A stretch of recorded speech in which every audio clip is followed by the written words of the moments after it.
Satiri ni adalah jin Islam yang suka solat dekat rumah ayah, rumah nenek Kama dekat kampung. Niat solat sendiri, so angkat takbir. Angkat takbir tu nak baca Al-Fatihah korang. You know what? Amin. Ayah terdengar lebih macam 20 orang dekat belakang. Doa tu ayah nak menghadap makmum lah sikit. Macam menghadap sikit kan. Waktu ayah pusing tu orang. Kak, tak ada orang. Why do you seem so scared? All I wanted to do was play with you.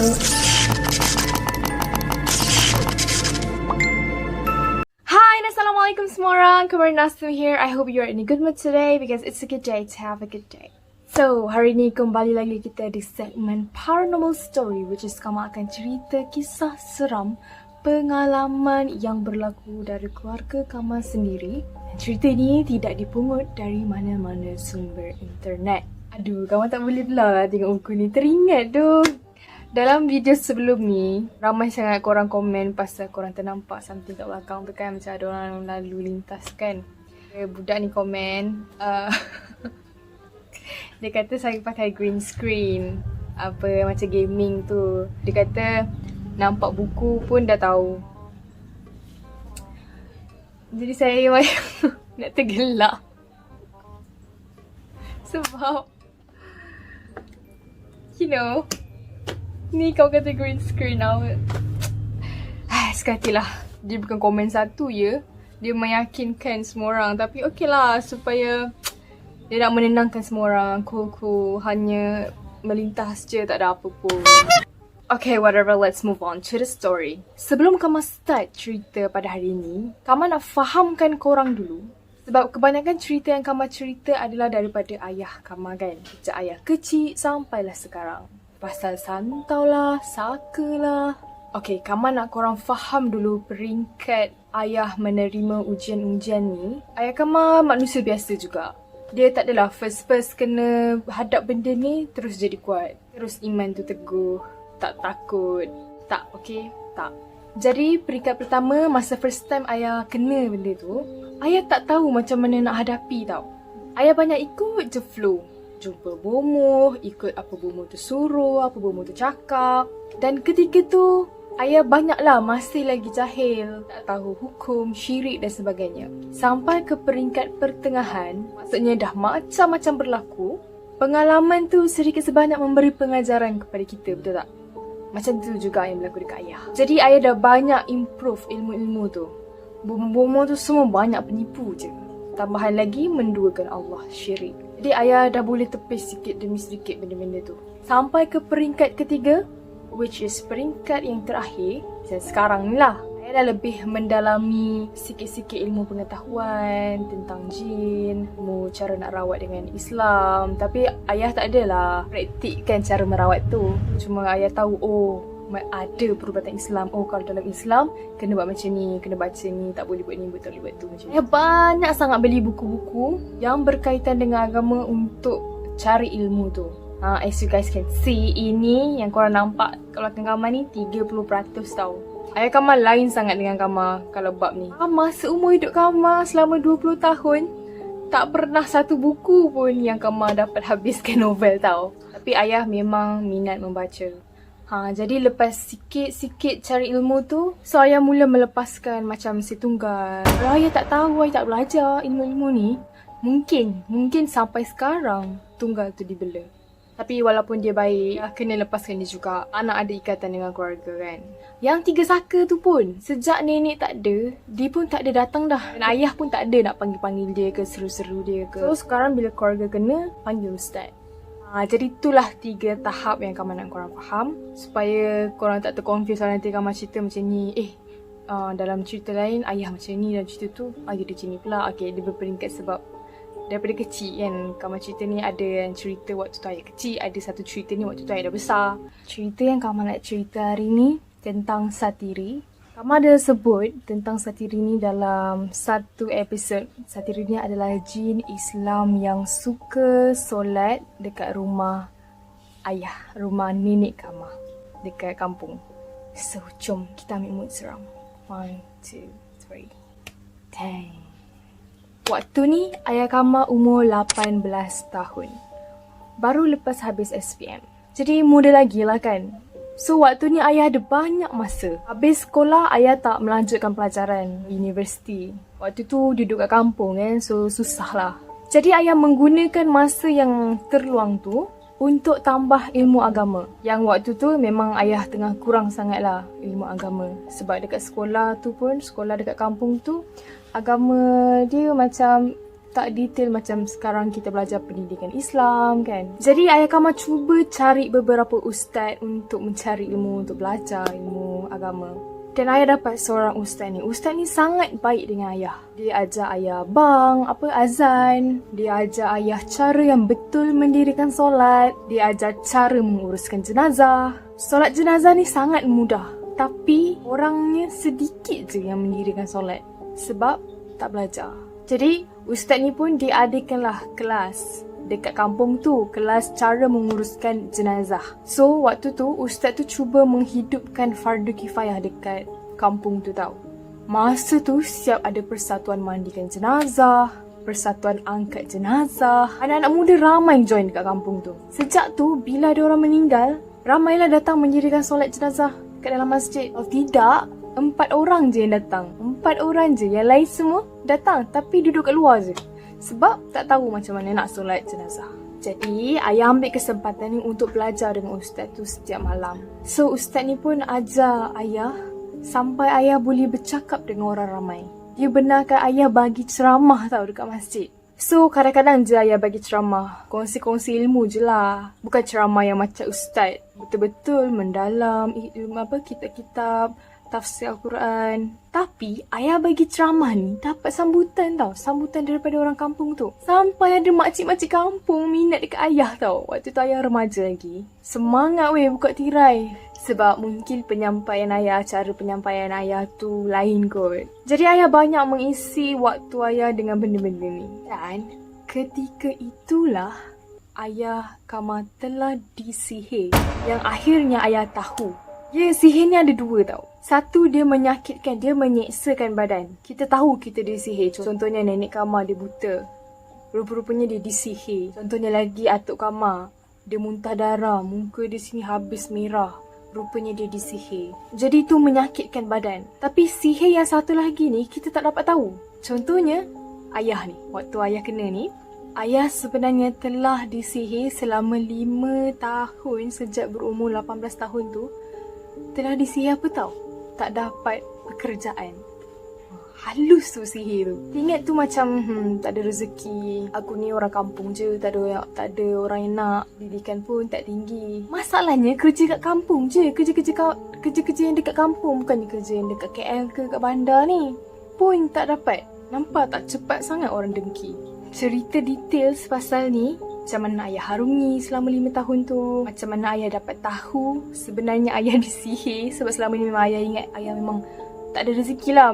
Tak dapat, memang tak dapat kerja selama 5 tahun tau. Macam mana ayah tahu siapa sebenarnya yang dengki sangat dan hantar sihir ni. Kami akan cerita dalam episod seterusnya. Tajuknya Sihir versus Doa Seorang Ibu. Dari tajuk tu pun korang dah dapat agak sikit kan cerita dia macam mana. Apapun, back to the story today tentang satiri. Jadi bila ayah dah belajar ilmu-ilmu tu dengan ustaz tu, maka ayah pun praktikkan lah dalam kehidupan seharian. Contohnya, ustaz tu dah perbetulkan cara azan ayah. Jadi petang-petang ayah pun pergilah masjid, cuba azan azan maghrib dekat masjid. Kadang-kadang Zuhur pun ayah azan juga. Sebab ayah tak ada buat apa, jadi habiskanlah masa dekat situ. So secara tidak langsungnya ayah pun jadilah Bilal tak rasmi. Bilal tak dilantik lah. Tapi Bilal yang bertugas tu pun suka je sebab kerja dia ayah dah tolong. Okay.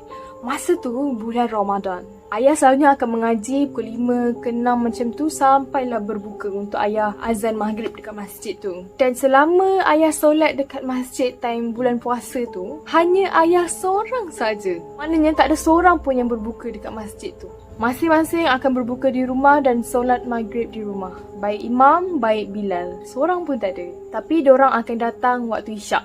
Waktu isyak, solat tarawih, tu diorang datang lah. Tapi waktu berbuka, kalau berbuka kat masjid tu memang tak ada lah, memang kosong orang. So ayah kenalah sebab ayah nak azan kan. Dan masjid tu pula ada pula ceritanya. Cerita-cerita seram yang orang-orang dulu cerita. Tapi tak tahulah kesahihannya. Antaranya ada orang kata masjid tu dulu keranda jenazah tu terangkat tau. Waktu tu cerita tu famous dekat kampung. Dengan tajuk dia keranda berjalan. Sebab ada orang nampak keranda tu macam diangkat lah. Dan sebenarnya Kamar sendiri ada juga cerita. Kamar tak tahu nak cakap seram ke tak. Tapi bagi Kamar dia sesuatu yang aneh dan mistik dekat masjid tu. Waktu tu Kamar kecil lagi, 5 ke 6 tahun macam tu. Sebab Kamar masih boleh, Kamar ingat lagi scene ni. Kamar ingat sebab apa tahu? Dia menjadi tanda tanya sejak daripada tu sehinggalah sekarang. Sekarang ni macam boleh fikir lah lagi logik dia. Tapi disebabkan waktu Kamar 6 tahun, 5 tahun macam tu, dia susah sikit nak fikir logik kan. Jadi setiap tahun tu akan teringat je scene tu. Okay, cerita dia waktu tu, Kamar balik kampung. Kamar dengan adik Kamar je balik kampung ikut ayah Kamar. Adik Kamar waktu tu kecil lagi, 3 tahun macam tu lah. So waktu tu pukul 10 pagi ayah Kamar pergi masjid. Orang pun ikut lah. Tapi mungkin ayah Kamar solat duha ke waktu tu. Tapi ayah Kamar solat lah waktu tu, pukul 10 pagi tu. So kita orang yang budak-budak ni, Kamar dengan adik Kamar, kita orang main lari-lari tau dekat masjid tu. Dan masjid tu waktu tu memang tak ada orang. Ada ayah Kamar seorang je. So kita orang buka kipas. Buka lah semua kipas. Tak adalah semua tapi banyaklah kipas yang kita orang buka. Kita orang buka kipas. Lepas tu kita orang main lari, main kejar-kejar. Tiba-tiba dinding masjid tu ada keluar satu tangan besar gila. Dia macam ni, macam nak tangkap kita orang. Besar gila. Waktu tu Kamar kecil, dia lagi, tangan tu lagi besar daripada Kamar. Tapi kan, waktu tu Kamar macam tengah lari-lari, Kamar mengelak tau. Kamar ternampak benda tu, terus Kamar elak macam, sebab dia macam nak zuf, macam nak tangkap kan. Lepas tu Kamar terdiam tau. Lepas tu Kamar pandang adik Kamar. Adik Kamar dia macam gelak-gelak. Dia pun perasan benda tu. Dia cakap, nampak tak? Ada tangan. Lepas tu dia angguk nampak. Tapi dia still lagi huha-huha macam tu, macam gerak-gerak. Waktu tu Kamar terdiam korang. Kamar macam diam je macam. Macam terfikir, aku seorang je ke yang nampak ke macam itu macam khayalan ke betul-betul tu apa benda kan. So Kamar tarik tangan adik Kamar, lari pergi kereta, masuk dalam kereta. Tepat-tepat kita orang lari tu, ayah Kamar dah habis solat. Kamar curious sangat lah, Kamar cerita juga kat ayah. Tadi kita orang main-main, lepas tu ternampak ada satu tangan besar. Lepas tu adik Kamar, besar dia nak tangkap Kak Ina. Lepas tu, tangan Kamar lah. Lepas tu, ayah kata apa tahu? Itulah lain kali masuk masjid tu duduk diam-diam, zikir. Bukan lari-lari. Dah kena marah. Lepas tu Kamu terdiam jap. So, itu balasan ke? Tu first time tau. First time yang Kamar rasa macam, ish, aku kena hukum ke? Macam balasan dari Allah sebab aku main-main dalam masjid. Sejak tu korang, serius Kamar insaf. Sejak tu masuk masjid Kamar behave gila. Kamar jadi antara budak-budak yang diam, tengok je budak-budak main macam tu. Sebab Kamar teringat macam tu balasan kepada budak-budak yang main lari-lari dalam masjid. Macam tu lah. Panjang pula cerita Kamar kan. Kalau korang pernah alami macam Kamar, something dekat masjid tu, korang cuba cerita dekat komen bawah. Kamar harap bukan Kamar seorang. So, satu hari ni, macam biasa, ayah Kamar akan tunggu dekat masjid untuk berbuka azan maghrib dekat masjid tu. Lepas je ayah azan, nak ikomat lah sebab nak solat sendiri. Jadi, tiba-tiba waktu ayah tengah ikomat ni, ayah dengar riuh tau orang datang. Ayah dengar bunyi orang ambil wuduk dekat paip. Ayah dengar bunyi kocak-kocak dekat kolah. Kan ada setengah masjid ada kolah untuk ambil wuduk kan. Ayah dengar bunyi dalam tu. So ayah dengar bunyi selipar-selipar. Macam dengar rombongan lah. So ayah dalam fikiran ayah waktu tu, ada orang datang. Dia macam segerombolan kereta ke, mungkin orang balik kampung kan. Sebab masjid tu dekat tepi jalan raya tau. So banyak aja orang kadang-kadang berhenti untuk solat macam tu. So ayah ingatkan macam tu lah. Dia dah habis ikomat tu, ayah tunggulah dalam 5 minit macam tu. Tunggu orang-orang tadi ambil wuduk semua tu solat jemaah kan. Saya tunggu dah 5 minit. Tengok-tengok tak ada. Lepas tu ayah pun pergilah jenguk-jenguk dekat tempat ambil wuduk tu. Tak ada orang. Kosong. Lampu tutup tau dekat tempat ambil wuduk tu.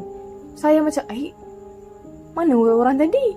Oh, mungkin dia datang untuk singgah je kot. Saya bayang macam segerombolan keluarga naik kereta macam konvo macam tu.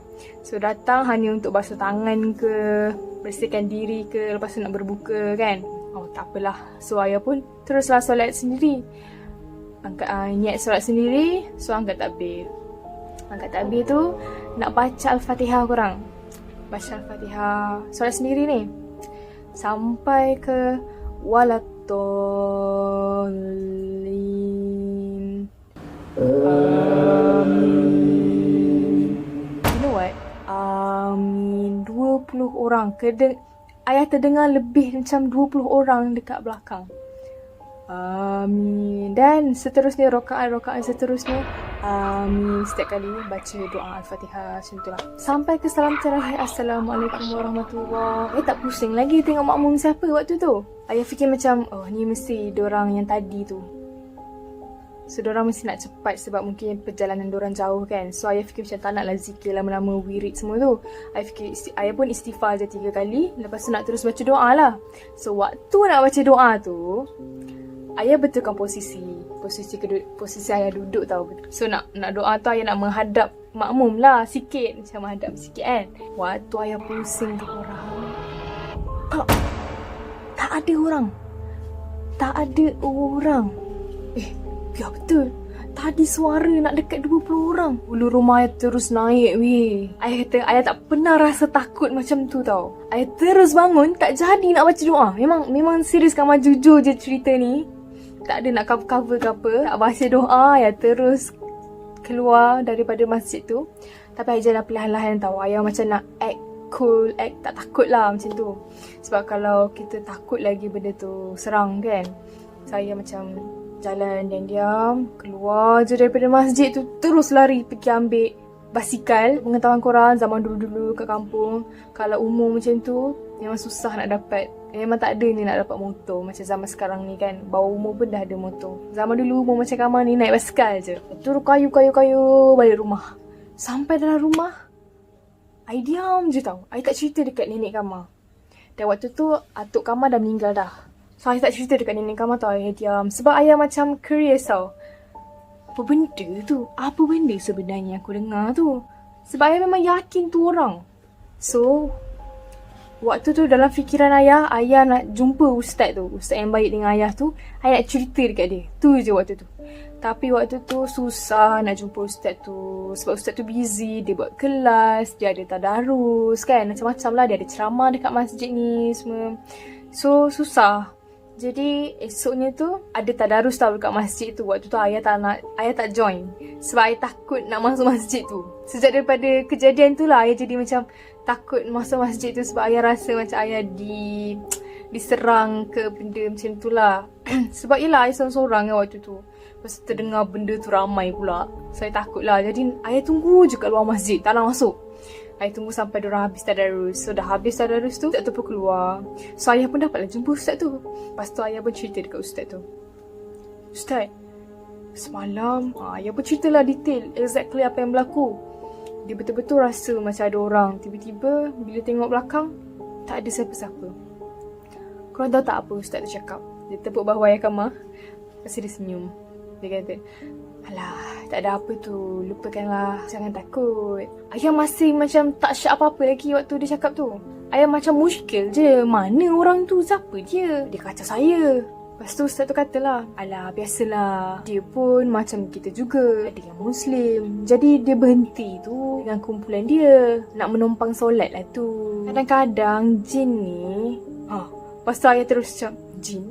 Oh. Ustaz kata, kadang-kadang jin ni, kalau dalam masjid kan, manusia kita buat saf kita kan, dia akan ada kumpulan diorang dan diorang akan buat saf lain. Mungkin kat luar ke, diorang akan solat lain. So ustaz tu kata mungkin yang kamu dengar suara tu, dia nak bagi tahulah tu. Sebab dia nak kamu tahu dia ada dekat belakang.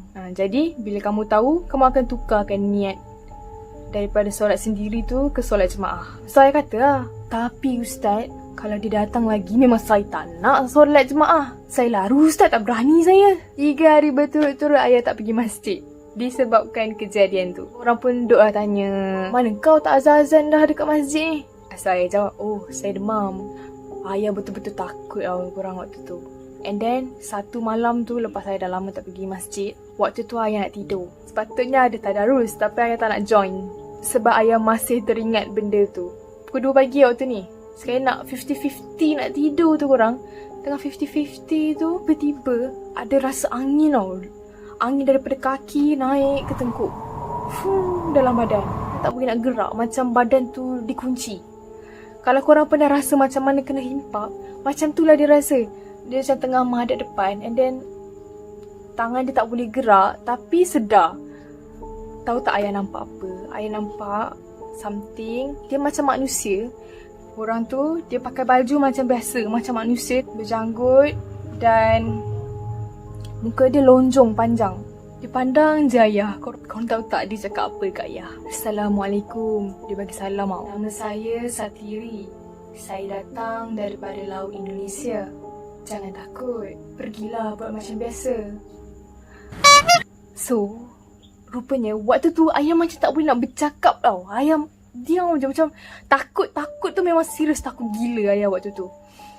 Ayah kata macam seolah-olah macam ayah harap benda tu mimpi. Ayah baca, ya Allah, baca zikir-zikir supaya benda tu hilang. Tapi dia dekat situ dan dia bercakap dengan ayah. Muka dia tu dia menyerupai manusia waktu tu. Lepas tu dia kata tu adalah kumpulan saya. Umur saya nak dekat 200 tahun dah. Kami duduk dalam laut. Kami tak berniat nak mengganggu. Buat je lah macam biasa. Jangan takut. Rupanya dia perasan yang ayah dah lama tak pergi masjid tau. So dia suruh ayah buat macam biasa. Azan balik. Pergilah tadarus balik. Kenapa takut sangat macam tu. Lepas tu dia kata, saya ikut kamu balik ni, saya sangat suka dengan rumah ni. Sebab dia nampak nenek Kama selalu bangun tahajud. Nenek Kama memang rajin solat tau. Kalau korang ingat dalam episod lepas, Kama ada cerita nenek Kama sampai dah nyanyuk pun dia still tanya, dah solat ke belum Nenek dah solat ke belum Dia macam, dia terlalu, dia takut kalau dia tak solat lagi.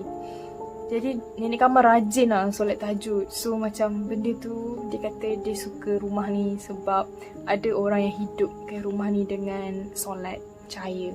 So dia nak minta izin dekat ayah, boleh tak saya tinggal dekat rumah ni untuk beberapa waktu. Tapi ayah nak tanya macam waktu dia cakap tapi tak boleh. So ayah tak tahu beberapa waktu tu sampai bila. So dia kata lagi sekali, jangan takut. Pop, hilang. Pasal ayah dah boleh sedar macam benda tu dah hilang lah.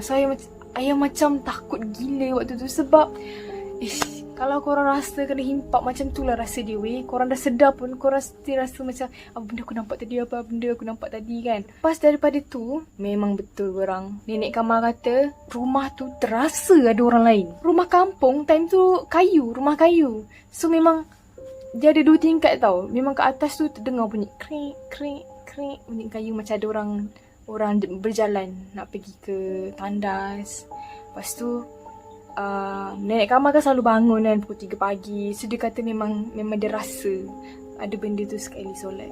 Nenek pun tanyalah ayah Kama, ada perasan tak? Ada dengar tak? Macam tu kan. Lepas tu ayah Kama pun ceritalah. Sebab ayah Kama tak cerita sejak daripada dekat dalam masjid tu. So waktu tu lah baru ayah cerita semua dekat nenek Kama. Lepas tu nenek Kama pun, oh patutlah. Tapi nenek Kama tak takut macam ayah Kama.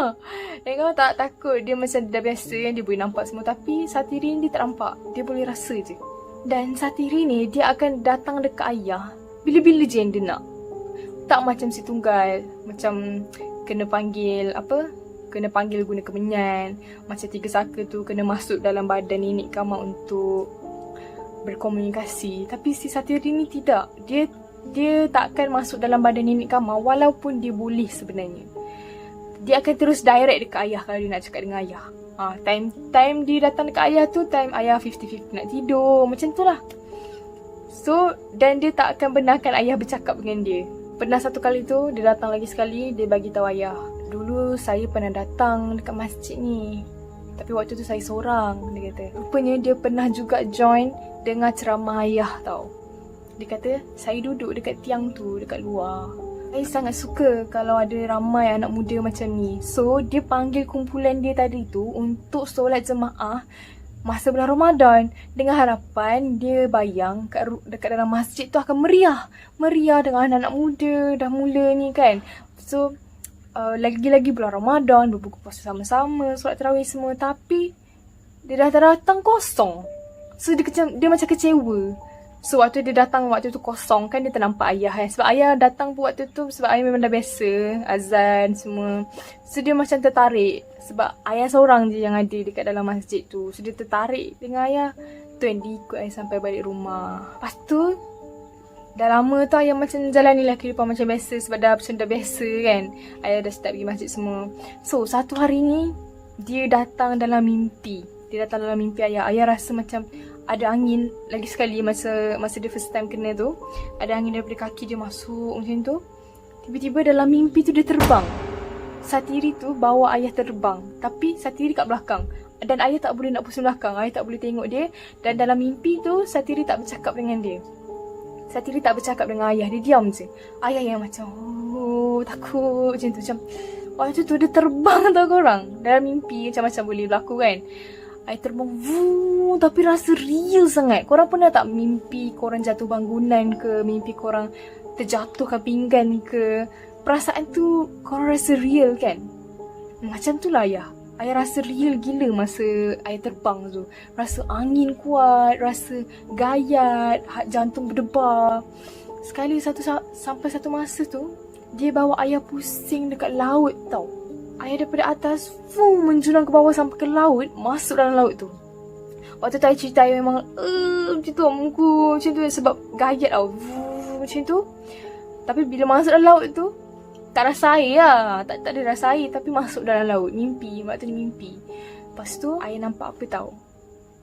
Ada orang tengah mengaji. Sekumpulan orang tengah mengaji. Dan suara orang mengaji tu sama macam manusia mengaji. Baca Al-Quran. Dan rupa-rupanya dia macam nak tunjukkan rumah dia tau. Macam nak tunjukkan tempat dia. Dan itu masjid dia sebenarnya. Dia tunjuk masjid dia. Ada orang mengaji. Pakai baju putih. Dia bawa laju.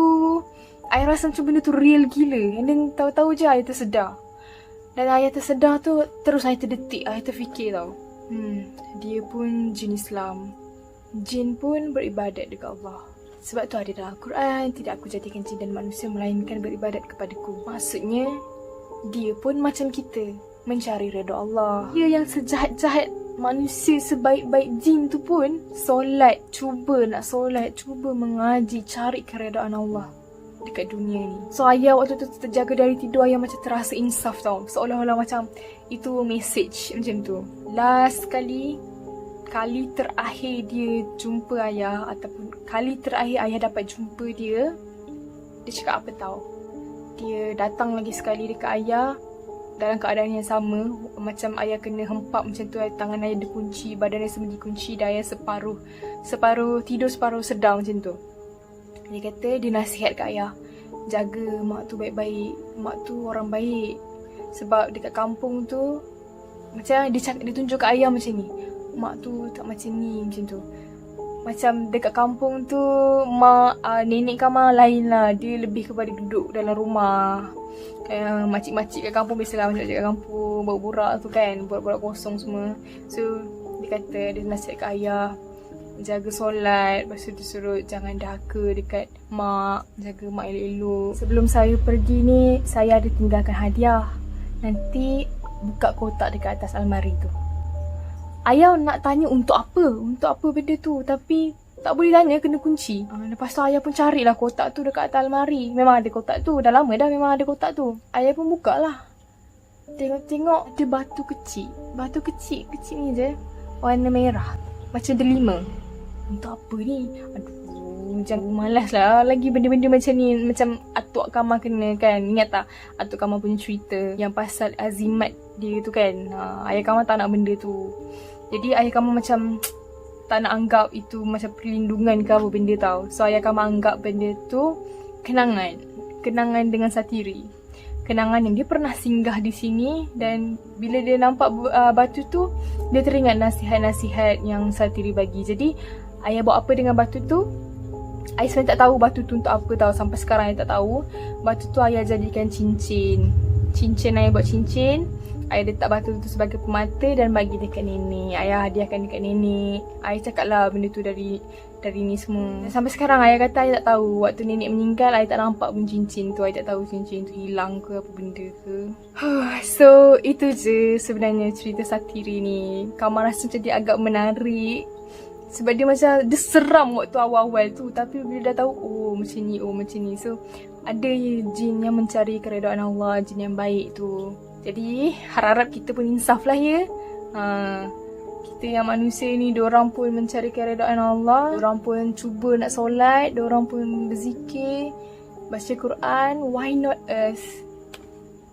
Khalifah. Ya Allah jadikan khalifah dekat muka bumi ni. Wah, aku macam InsyaAllah Ustaz akan merinaz hari nanti.